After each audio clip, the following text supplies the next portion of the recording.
ကဲဒီနေ့မှာတော့သီးအစိမ်းကိုပပလေးလှီးပြီးတော့အစားချုံမုံနဲ့ငရုတ်သီးလေးနဲ့ပဲတုပ်စားမှာဖြစ်ပါတယ်ငပိမပါပါဘူးရှင်သီးကဒီလိုလေးလှီးရင်တော့စိတ်တီးလေးဖြစ်ပြီးတော့ပုံစားလို့ကောင်းတယ်ပေါ့နော်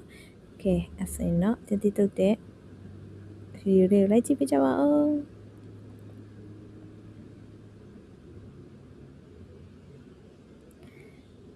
စားနဲ့ငရုတ်သီးနဲ့ကိုစားချုံမုံနဲ့ငရုတ်သီးနဲ့ကိုတခါတည်းရောပြီးတော့နေထားတာလေးပါတီးတန့်လေးအချင်းအရန်ကြိုက်တဲ့သူဆိုတော့ကျတော့ဘယ်ချိန်မှဆိုစားရတာအဆင်ပြေအောင်လို့ဒီတိုင်းလေးဘူးလေးနဲ့ဆောင်းထားတာဖြစ်ပါတယ်အဲ့ဒါလေးနဲ့တီးတန့်တုပ်ပါပါငပိမထည့်ပါဘူးငပိကကြိုက်တော့ကြိုက်ပြီမဲ့